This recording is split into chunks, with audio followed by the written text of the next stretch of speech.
प्यारे दोस्तों, आज की वीडियो में हम आपको बताएंगे कि कैसे एक बकरी ने इंसान के बच्चे को जन्म दिया।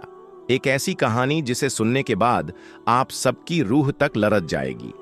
यह वाक्य निहायत ही सबक अमोज और इबरतनाक वाक्य है, लिहाजा हमारी आपसे गुजारिश है कि हमारे इस वाक्य को एंड तक जरूर देखिएगा ताकि आपको इस वाक्य से इबरत हासिल हो सके। वीडियो को लाइक, चैनल को सब्सक्राइब जरूर करें। एक दया का कहना था कि आज जो मंजर मेरे सामने था उसे देखकर मैं हैरान थी। शख्स उस बकरी को अपने गले से लगाए बैठा था और बकरी के आसपास लोगों का हुजूम था। मैं इस गांव की दाई थी और मैंने इस गांव की आधी से ज्यादा औरतों के यहां विलादत करवाई थी। सब लोगों का मुझ पर बहुत भरोसा था, लेकिन जब मौलवी हैरानी से मेरे पास आया तो मैं हैरान रह गई। कहने लगा, अम्मा, आज आपकी जरूरत पड़ गई है। मैंने कहा कि तुम्हें मेरी जरूरत कैसे पड़ गई? तुम्हारे घर में तो ऐसा मामला हो ही नहीं सकता क्योंकि तुम्हारी बीवी तो बांझ है। उसने कहा, नहीं नहीं, मुझे आपकी जरूरत तो है, लेकिन अपनी बीवी के लिए नहीं, मुझे आपकी जरूरत बानो के लिए है। मैंने कहा, बानो, उसके यहां विलादत होने वाली है, आप जल्दी से आ जाएं। मैं चली गई क्योंकि यह काम इतना मुश्किल तो है नहीं था। एक बकरी के यहां विलादत होने वाली थी। मौलवी उस्मान को अपनी बकरी से बहुत ज्यादा मोहब्बत थी। उसने उसका नाम बानो रखा था। वह उस बकरी के पीछे पीछे पागल था, उसका बहुत ज्यादा ख्याल रखता था, उस पर जान देता था। सर्दियों में उसके कपड़े भी बनाया करता, उसके लिए अलग से कमरा बना रखा था। सारे गांव को पता था मौलवी उस्मान की जान उस बकरी में बसती है, और कहता है, जब से बकरी लेकर आया हूं तब से मेरे हालात ही बदल गए हैं। बकरी थी भी बड़ी खूबसूरत, लंबी और सफेद रंग की। इतनी ऊंची बकरी वैसे मैंने अपनी जिंदगी में कभी नहीं देखी थी, क्योंकि यह उसका ख्याल ही रखता था, इसलिए वह इतनी बड़ी थी। मैं भी वहां पर चली गई और पास जाकर बैठ गई। मुझे पता था कि मेरा ज्यादा काम नहीं है, लेकिन थोड़ी देर के बाद मेरी आंखों ने ऐसा मंजर देखा कि कदमों तले से जमीन ही निकल गई। मैंने उसे कहा, यह क्या मामला है? पता कर, यह किसकी हरकत है? इस पर वह खुद भी हैरान और परेशान रह गया। उसको तो ना बात आए न जाए, क्योंकि उसे भी यह सब कुछ देखने की उम्मीद नहीं थी। लेकिन जब पता किया गया यह किसकी कारस्तानी है, तो कदमों तले से जमीन ही निकल गई। सर से आसमान भी मुड़ गया, क्योंकि मौलवी उस्मान कभी भी खुद से नजरें नहीं मिला सकता था, क्योंकि यह काम ही ऐसा था। लोग कहते हैं कि मां ही जज्बाती नहीं हो सकती। कुछ मर्द भी ऐसे होते हैं जिनको औलाद का बहुत शौक होता है।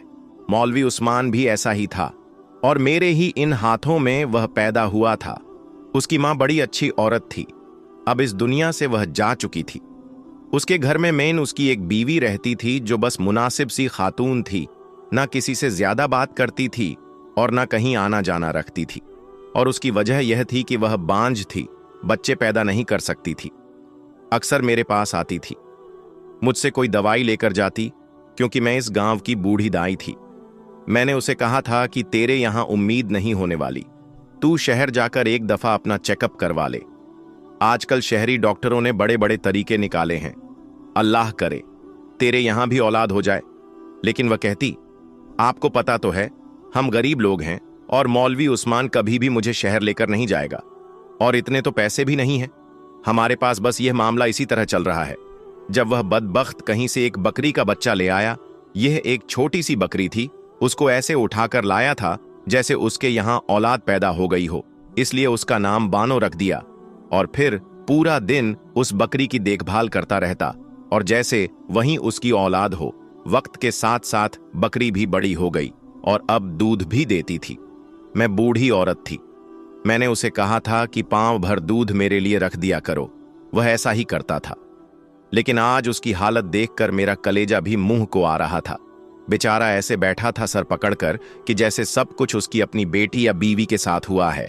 जब सुबह सुबह मेरी आंख खुली तो दरवाजे पर खड़ा दस्तक दे रहा था। कहने लगा, मेरी बकरी के यहां विलादत होने वाली है। मैंने कहा, लेकिन तेरी बकरी तो अकेली है। तो वह कहने लगा, यह तो मुझे मालूम नहीं, पता नहीं खाला, लेकिन आप मेरे साथ चले, मदद की जरूरत है। पहले जब उसने दरवाजा खटखटाया तो मुझे लगा कि कोई और मामला है, लेकिन फिर मैं जानती थी कि उसकी बीवी के यहां तो औलाद हो नहीं सकती। वह अपने शौहर को इतना पसंद भी नहीं करती थी। कहती थी, माँ बाप ने जबरदस्ती शादी करवाई है। वह लड़की अच्छा थी, लेकिन आहिस्ता आहिस्ता उसने आना जाना कम कर दिया, क्योंकि यह गांव था। यहां पर किसी औरत का बांझ होना बहुत बड़ा गुनाह समझा जाता था। मुझे अपने साथ लिए कमरे में दाखिल हुआ। यह कमरा उसने बानों के लिए ही बना रखा था। वह वहां पर बैठी कुछ बीमार सी लग रही थी। मैंने कहा, देखो यह मेरा काम नहीं, लेकिन वह जो जानवर का डॉक्टर है ना, यह गांव छोड़कर चला गया है। इसीलिए चल, मैं तेरी थोड़ी बहुत मदद कर देती हूं। मैं वहां जाकर बैठ गई और मैंने अपना हुक्का भी अपने पास रख लिया। मुझे क्या पता था कि आज मेरी जिंदगी का अजीबो गरीब दिन है और मुझे कुछ ऐसा दिखने को मिलेगा कि मैं हैरान रह जाऊंगी। मैंने उसे कहा, तू बाहर चला जा। मैंने हुक्का पीना शुरू कर दिया। जब थोड़ी देर के बाद मुझे अपने आसपास से किसी नौमल्लू बच्चे की रोने की आवाज आई। मैं तो हैरान रह गई। मैंने कहा, यह आवाज कहां से आ रही है? फिर मैंने सोचा कि यह मेरा वहम तो नहीं कि बच्चे की आवाज मेरे दिमाग में गूंज रही है। इतनी औरतों के बच्चे पैदा करवाए थे, इसीलिए ऐसा लगता है। यह सब अब मेरे साथ रोज ही होता है। लेकिन जब मैंने एक तरफ देखा तो हैरान रह गई। बानों की हालत अभी भी खराब थी, लेकिन उसके पास एक नमलूक बच्चा पड़ा हुआ था जो रो रहा था। मैंने बानों को चेक किया। उसका पेट पहले से छोटा लग रहा था। मेरा तो दिमाग घूम गया। मैंने कहा, यह क्या मामला है? लेकिन वह ऐसे ही घास पर पड़ा था। मैंने जल्दी जल्दी से उठाया और अपनी चादर में लपेट लिया। जब मैं वह बच्चा उठाकर बाहर निकली तो सामने मौलवी उस्मान की बीवी और गांव की औरत खड़ी थी। शायद वह भी बकरी का दूध लेने ही आई थी। लेकिन जब उसने यह मंजर देखा तो वह हैरान रह गई और उसने मुझसे पूछा, यह किसका बच्चा है और यह बच्चा कहां से आ गया? तू तो अंदर बानों के पास थी, उसकी तबीयत खराब थी। मैंने कहा, हाँ, अब मैं तुम लोगों को क्या समझाऊं कि यह बच्चा कहां से आया है? मुझे तो खुद नहीं पता, लेकिन जल्दी जल्दी इसको संभालो, नहीं तो यह बीमार हो जाएगा।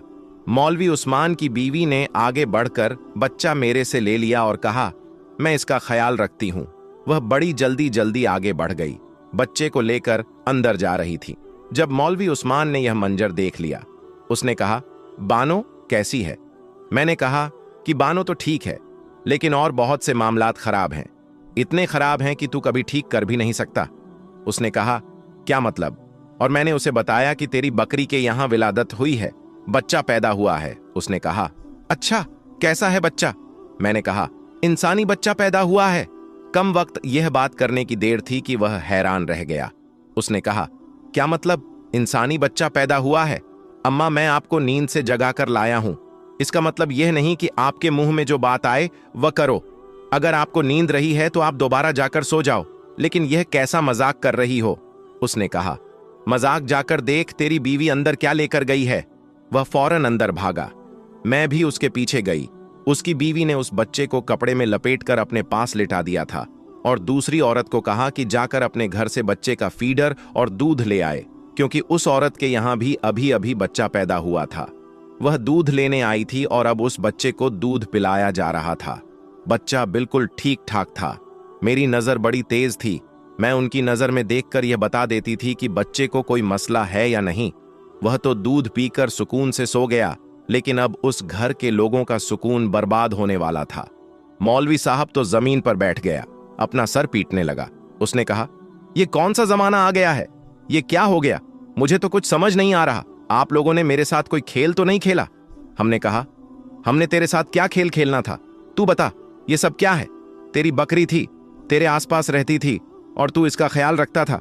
उसने कहा, मैंने तो कभी सोचा भी नहीं था मेरी बकरी के यहां विलादत होगी, और जब विलादत होने वाली थी तो मुझे लगा कि कोई छोटा सा मेमना ही इस दुनिया में आएगा, लेकिन यह बच्चा कहां से आ गया? उसकी बीवी कुछ अजीब सी हरकतें कर रही थी। बच्चे को बड़े प्यार से संभाल रही थी, ना कुछ बोल रही थी और ना कुछ कह रही थी। हम सब हैरान थे, तो उसको भी हैरान होना चाहिए था ना, लेकिन वह हैरान नहीं थी। हम ये सोच रहे थे कि यह सब कैसे हो गया। वह कुछ भी नहीं बोल रही थी कि जिन औरतों के बच्चे नहीं होते, अमूमन उन्हें अपने बच्चे का बहुत शौक होता है। लेकिन इस औरत से मैं जब भी पूछती थी, वह यही कहती थी, मुझे बच्चों का कोई शौक नहीं है। अगर बच्चे नहीं हैं तो मुझे कोई मसला नहीं। लेकिन अब इस बच्चे को ऐसे पकड़कर बैठी थी कि जैसे खुद से दूर करेगी तो उसे सांस ही नहीं आएगी। मैंने कहा कि शम्मा, तू भी कुछ बोल ले, खामोश क्यों बैठी है? उसने कहा, मैं क्या बोलूं?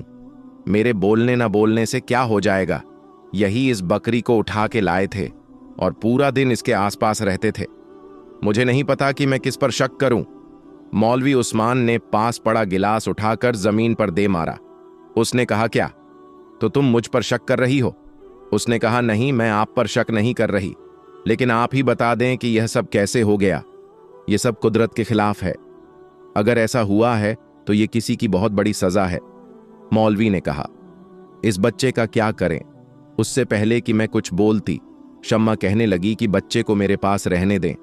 अल्लाह ने हमें औलाद नहीं दी, बस यूं समझे कि हमारी औलाद मिल गई। आपको कितनी दफा समझाया है और कितने झगड़े किए हैं आपसे, लेकिन आपने कभी मेरी बात नहीं मानी। अब यह औलाद हमारे दरवाजे पर आ गई है, हम इसको पालेंगे। मर्द के अंदर बहुत सब्र होता है, लेकिन जब उसका सब्र जवाब दे जाता है ना, तो वह खामोश ही हो जाता है। मौलवी उस्मान के साथ भी यही सब हो रहा था। वह खामोश हो गया और थक वहां से चला गया। अब शम्मा रोने लगी। उसने कहा, देखे ना अम्मा, मैंने इससे कितनी दफा कहा हम किसी का बच्चा लेकर पा लेती हैं। हमारी शादी को 10 साल हो गए हैं। मैं तो लोगों के बच्चे ही जवान होते देख रही हूं। मुझे डॉक्टर के पास लेकर नहीं जाते, ना यह मुझे शहर ले गए हैं। उन्होंने कभी मुझ पर ध्यान ही नहीं दिया। मुझसे ज्यादा तो उसको उस बकरी से मोहब्बत थी।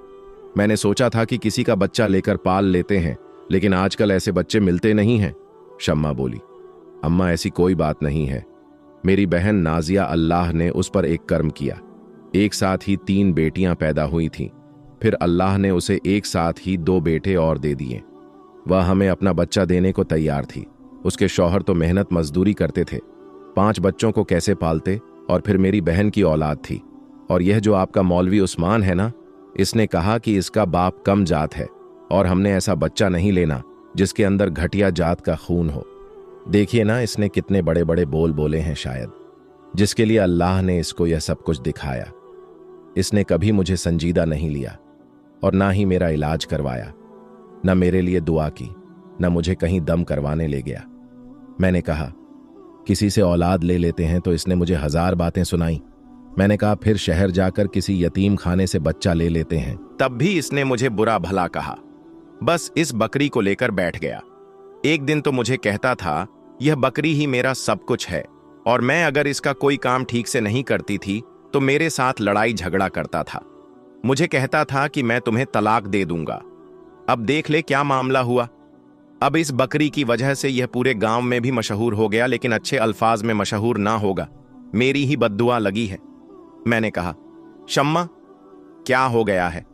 तेरी बद्दुआ ऐसी थी तो शम्मा जेरे लब कहने लगी, मैंने जो मांगा था वह मुझे मिल गया। मैंने कहा, यह तू क्या बोल रही है? उसने कहा, मैं कह रही हूं कि मुझे यह बच्चा मिल गया, बस काफी है। मैं जानना नहीं चाहती यह बच्चा कैसे इस दुनिया में आया और इसका बाप कौन है। बस मैं इसको पालूंगी और अपने पास रखूंगी। मैं अपने घर चली गई। मौलवी उस्मान की मां मेरी बहुत अच्छी सहेली थी, इसलिए वह मुझे खाला कहता था। कभी अम्मा कहता था। जब शाम हुई तो वह मेरे घर आ गया। बड़ा परेशान था। उसने कहा कि एक बुरी खबर है। मैंने कहा, क्या बुरी खबर है? तो कहने लगा, बानो इस दुनिया से चली गई, अभी अभी उसे दफनाकर आया हूं। मैंने कहा, मुझे बड़ा अफसोस हुआ और वह फूट फूट कर रोने लगा।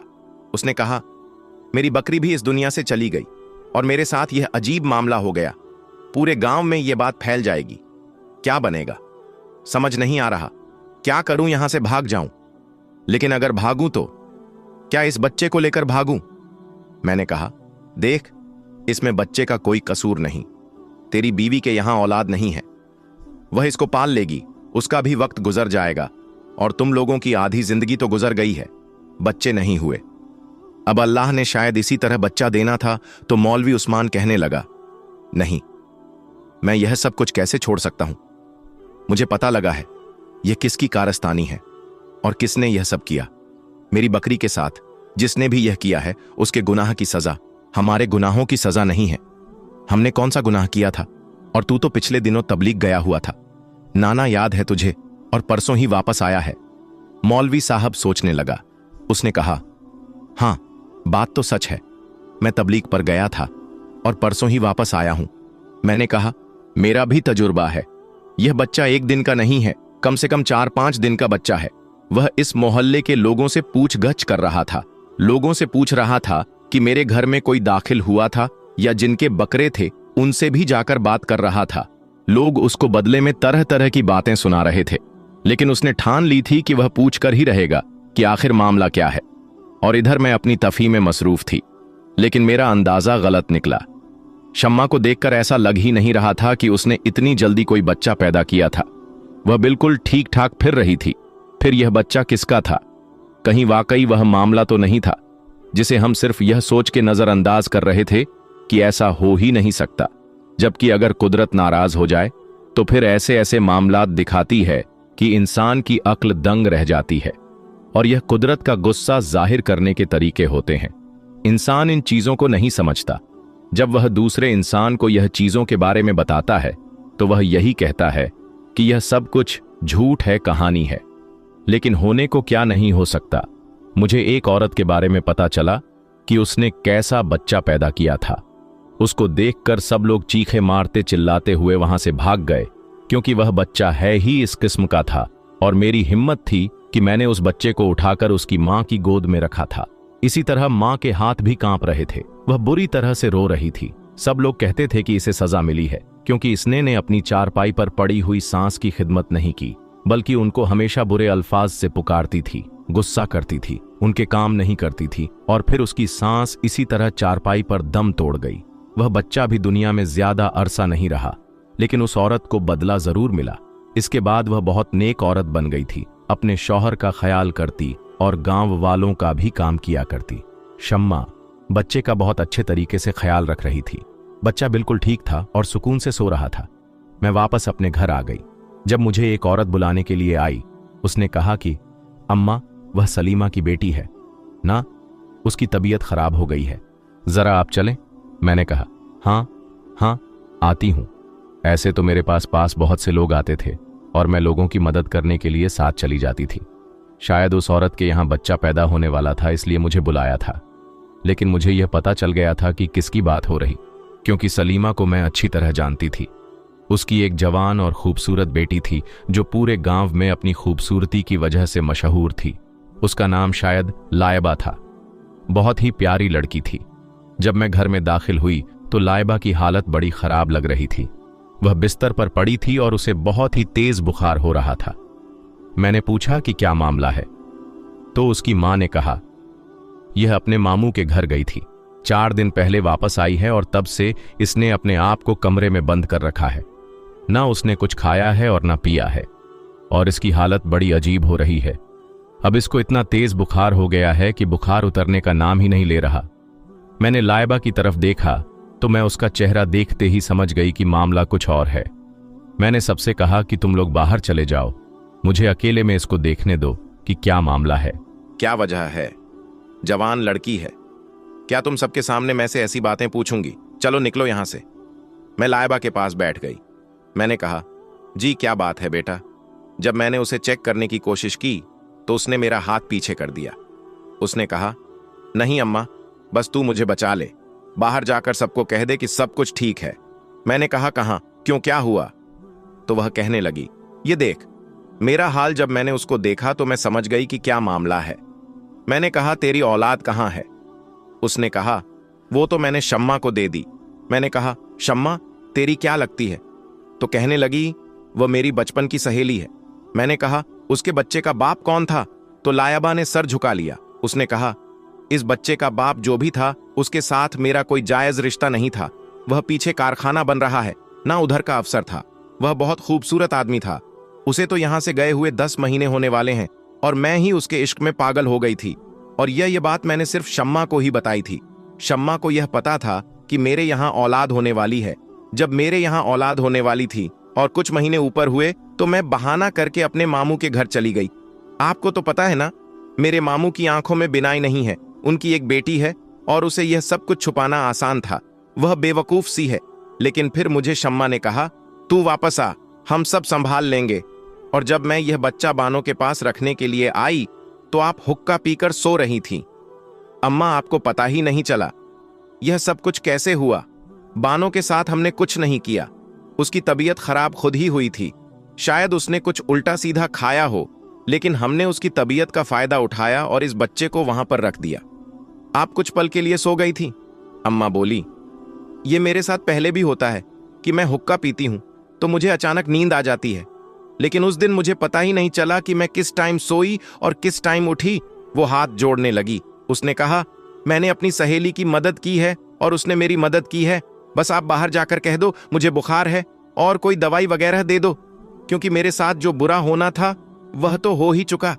मैं तो इस बच्चे को नहीं पाल सकती, पर शम्मा तो इसको अच्छे तरीके से पाल सकती है। यह बात सुनकर मैं हैरान रह गई। क्या कहती? पता नहीं चला कि यह उनकी बेवकूफी थी या उनकी दोस्ती की आला मिसाल थी। एक दूसरे के बुरे वक्त में उन्होंने एक दूसरे का इतना साथ दिया। तभी तो शम्मा कह रही थी, क्यों रोएगा? बच्चा अपनी खाला की गोद में जो है, ये जुमला पूरा करना था उसने, क्योंकि उसके लिए लाइबा उसकी बहन से बढ़कर थी। मैंने कहा, अब जो होना था सो हो गया। मैं खामोश सिर्फ इसलिए हूं कि इस मासूम जान को एक मां मिल रही है और तेरे घर वालों की इज्जत सलामत रहेगी, वरना मैं यह बात सबको बता देती। मैंने सबको बाहर जाकर कह दिया कि लाइबा की तब खराब है, आप लोग उसको कुछ दिन बिस्तर पर ही आराम करवाएं, इसके बाद वह ठीक हो जाएगी और उससे ज्यादा सवाल नहीं करिएगा। इधर मैंने मौलवी उस्मान को भी समझाया कि बच्चा जैसे भी इस दुनिया में आया, अब यह तेरी औलाद है, तू ही इसका ख्याल रखना। शायद अल्लाह ने तुझे इम्तिहान के लिए चुन लिया है और तू भी इसी में हो जा तो सब ठीक हो जाएगा। उसको भी मैंने समझाया और शम्मा से भी मैंने कोई जिक्र नहीं किया। लेकिन यह बात वाकई बहुत अजीब थी कि बच्चे के आने के बाद मौलवी साहब के हालात बहुत बेहतर हो गए और उसके घर में दौलत की रैल बल हो गई। अब वह भी उस बच्चे को अपनी गोद में लिए फिरता है, उठाता है, प्यार करता है और शम्मा भी बहुत ही खुश है। बात लाइबा की तो किसी को पता भी नहीं चला। उस लड़की ने इतना बुरा किया, शायद उसकी किस्मत अच्छी थी, लेकिन उसने वाकई बहुत बड़ा कदम उठाया था। अल्लाह पाक उसको हिदायत दे। प्यारे दोस्तों, आज का वाकया आपको कैसा लगा? उम्मीद करती हूं कि आज का वाकया आपको बहुत ही अच्छा लगा होगा। मजीद ऐसे ही वाकयात सुनने के लिए हमारे चैनल को सब्सक्राइब करके हमारी फैमिली का हिस्सा जरूर बनिए। शुक्रिया।